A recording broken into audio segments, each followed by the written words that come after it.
안녕하신죠.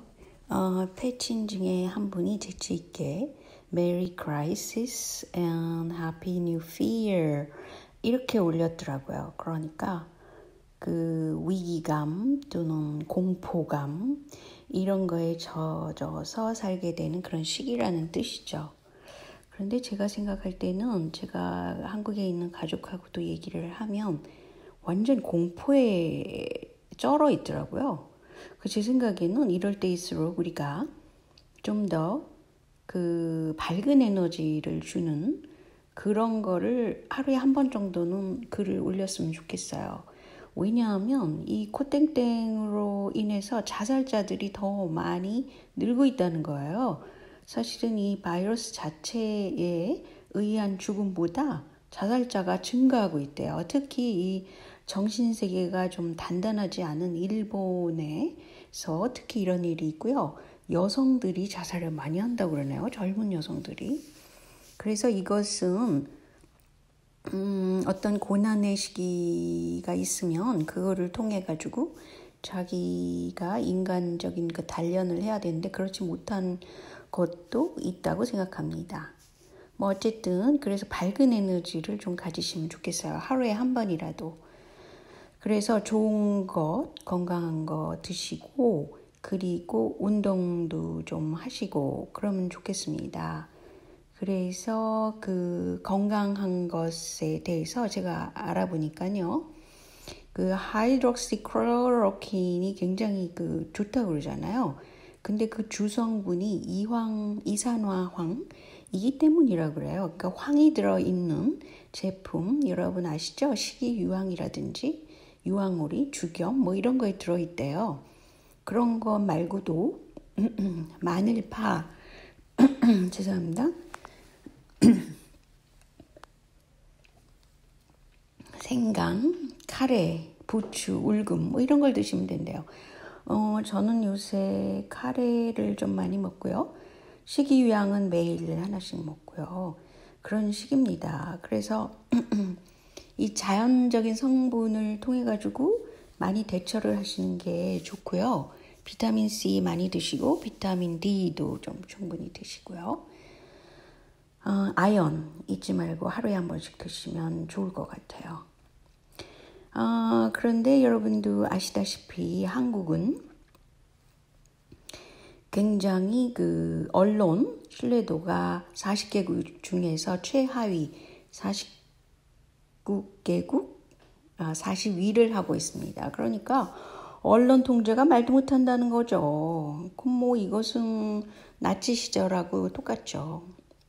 그런데 말이죠. 그 리얼미터 여러분도 아시지만 이게 진짜 허위 미터가 아닌가 그래갖고 막 공격을 받고 그런 데서 최근에 그 대통령 지지율이 떨어졌다라는 걸 발표하고요. 그리고 더불당 말고 국민의힘이라는 이상한 정당의 지지율을 이제 올렸어요. 뭐 올릴 수밖에 없는 게 약간 보수적인 지지세가 늘어나고 있는 추세라는 것이죠. 근데 흥미로운 것은 바로 시대 전환 뭐 이런 정당도 있어요.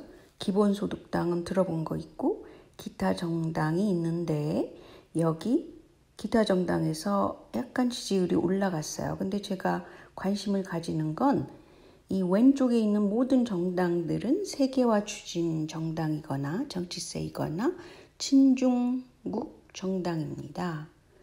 그런데 특이하게도 허경영 씨는 반중 정서를 충분히 그 나타내면서 정치적인 세를 규합하고 있어요. 물론 그분이 좀 신기가 있어서 좀 그렇긴 하지만 한국민을 사랑하는 마음은 항상 철철 넘치는 것 같아요. 저는 거기에 방점을 둡니다. 그래서 실질적으로 반중 정서를 가진 보수세로 그 허경영 씨를 생각하는 것이죠. 근데 이상하게도 그 정당이 혁명당이잖아요. 그런데 기타 정당에 들어가 있는데 보시면 1.6%란 말이죠. 그런데 기본소득당이나 시대전환 이런 건 0.5%인데 말이죠. 기타 정당의 그 이름을 얘기를 하지 않는다는 거예요. 너무 그 꼼수가 보이지 않습니까? 사실은 시대전환이나 기타 소득당은 없애고 기타 정당 대신에 그 국민혁명당, 허경영당을 넣어야지 정상적이라는 것이죠. 그러니까 현재 그 친중 정서가 강한 그런 정치세가 대부분이기 때문에 어떻게 하면 반중국 정서를 가진 허경영 씨를 무시해버릴까, 이런 꼼수가 있다는 거죠. 신기하죠? 기타 정당이 1.6%인데 왜 기타 정당이에요? 이름도 없어요. 그리고 기타 소득당은 0.5%인데 무슨 왜 이름을 줍니까? 뭐 이런 식이라는 것이죠. 그래서 조심스럽게 보셔야 되고요. 이 허경영 씨는 요새 갈수록 이 중국의 힘을 축소하기 위한 그런 생각을 많이 하고 있더라고요. 물론 그 전 세계를 뭐 통일하겠다 뭐 이런 얘기도 하긴 하지만 일단 남북이 이 힘을 합치면 주변국들이 꼼짝할 수 없는 그런 힘이 될 뿐더러 이제 저는 트럼프가 그래서 재선이 빨리 성공적으로 되기를 바라는 거죠. 그런데 이제 제가 누차 설명했듯이 투표소 수개표를 하지 않는 한 그 현 정치세는 그대로 유지를 할 거라는 것. 그게 큰 문제잖아요. 그래서 투표소 수개표를 위한 그 시민 운동을 위해서 여기 제가 같이 하시는 분들의 그런 후원금 계좌를 알려드립니다. 그리고 이렇게 알려주세요. 이분은 카톡도 되니까요. 그래서 어떤 그 갑자기 너무 후원금이 많이 주시는 분에게는 소정의 그런 상품을 보내드립니다. 굉장히 뜻깊은 일이 될 것 같아요. 그건 그거고요. 그래서 반중파인 허경영에 대한 지지율 조사 결과를 말하지 않고 있어요. 오로지 친중파만 이렇게 말하고 있어요. 그것은 홍석현 씨가 한국의 딥스테이트라고 그러는데 이분만이 아는 사연이 아닐까. 왜냐하면 이분이 매스컴을 하나 쥐고 있고요. 그리고 조선일보사도 상당히 세계화 세력이라서 바이든 쪽이 뭐 이겼다 이런 쪽으로 자꾸 내고 그랬었습니다. 막간을 이용해서 설명을 하면 그렇고요. 지금 여러분들이 레고랜드가 지어지는 게 거의 뭐 건축이 되고 있고 호텔을 같이 이렇게 짓는 거는 거의 처음이라고 그럽니다. 그런데 레고랜드는 이렇게 3군데 지어질 거라고 그래요. 2024년까지 3군데를 짓겠다 이런답니다. 근데 한국은 왜 해필 중도 위에다 짓냐는 것이죠. 문제의 핵심은 그겁니다. 레고랜드도 참 바보예요. 그것을 지어놓고 그 다른 데랑 차별성도 없잖아요. 그리고 일단 땅 자체가 유적지가 그렇게 많이 나오는 것을 알면서도 추진하면 나중에 이거 후회가 크지 않겠어요? 오히려. 그런데 말이죠. 이거 보시면은 맨 처음에 이 아시아를 침략할 때에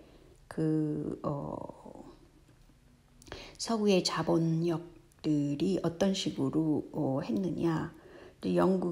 영국이 아편 전쟁을 일으키기 전에 벌써 1500년대에 제가 예수회가 중국에 들어왔다. 그래서 점차 세력을 늘렸다. 그 얘기는 설명드렸죠. 그리고 나서 아편 전쟁을 일으킵니다. 영국이 이제 청나라에다가 그런 거죠. 그 다음에 일본을 개항시켜요. 근데 그 이전에 벌써 이미 예수회가 들어갔고 한국 침략을 한번 시도를 했다가 실패했고 뭐 이런 게 있죠. 그리고 베이징을 함락시킵니다. 1860년대. 그 이후에 한국은 뭐 굉장히 그 대원군 시절 뭐 그래가지고 굉장히 그 쇄국 정책을 했었죠. 그랬는데 그 쇄국이라는 말이 그렇지만 그 어떤 방법의 차이이지 그것을 단순히 그 쇄국이다 이렇게 얘기할 수는 없는 것 같아요. 이 열강들이 이렇게 치고 올라가는데 그것에 대해서 예스맨이 될 수는 없는 거 아니겠어요? 그리고 이 한반도 땅에 그 지난번에 설명드렸듯이 금이 그렇게 많이 난단 말이죠.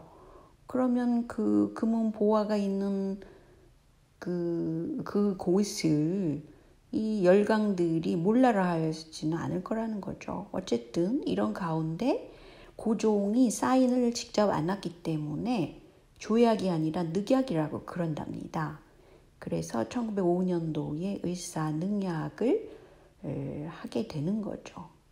이제 이런 구도가 있는데 어쩌면 이런 중국, 한국, 일본의 레고랜드가 들어서는 거 보세요. 2024년도. 이것은 어떤 세계화 세력, 영국 포함해서 그런 어떤 문화적인 전략이 아닌가 이렇게 생각이 듭니다. 그런데 말이죠. 이 세계화를 볼 때는 요새 이 클라우스 슈왑이라는 사람이 굉장히 문제가 되고 있죠. 그래서 이것은 그 유튜버이신데 스캇이라는 분이 다시 한번 얘기를 했어요. 저도 지난번에 Great Reset에 대해서 얘기했잖아요.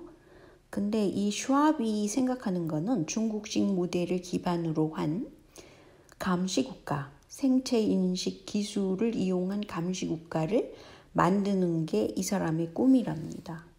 이 사람은 옷도 상당히 그 로봇식으로 입고 있고 막 그러잖아요. 늙은 사람인데. 그래서 좀 희한하게 생각을 했었는데 이 사람은 인간을 기계와 연관시켜서 바꾸는 것을 생각한다는 거예요. 그래서 AI, 인공지능 뭐 이런 것을 추구하는 사람이라고 합니다. 즉 사이보그 생각나시죠? 그런 걸 생각하시면 돼요. 그래서 이것을 트랜스휴머니즘이라고 그런답니다. 근데 어쨌든 만약에 이 트랜스휴먼으로 진화를 안 하겠다고 거부하는 사람들은 앞으로 침팬지 같이 된다는 거죠. 그래서 이 슈왑은 완전히 그 디지털 대중 전자사회를 굉장히 그 인류가 가야 할 곳으로 생각을 한답니다. 그래서 이것을 새로운 세상이 도래했다라는 것이라고 하는 겁니다. 그런데 이 사람이 독일 사람이잖아요. 근데 독일은 과거에 트럼프와 메르켈이 굉장히 서로 반대되는 파워로 계속 이어왔거든요. 서로 안 좋아하는. 그랬는데 독일은 이상하게 중국하고 굉장히 절친으로 지내왔고 그 메르켈 총리는 구동독 출신입니다. 그래서 동독에서 넘어왔을 때 굉장히 그 공산주의적인 생각을 많이 했던 사람이에요. 그리고 독일이라는 것은 로스차일드가 이에 그 은행 설립에서 그 도이치방크라는 게 있잖아요. 그래서 그 독일 은행이 굉장히 중요한 그런 위치를 갖고 있어요. 그런데 이 도이치방크가 로스차일드가의 은행이라는 거죠. 그래서 어쨌든 이것을 통해 가지고 막 트럼프를 위협하기도 하고 막 과거에 그랬습니다. 지금은 어떻게 됐는지 몰라도요.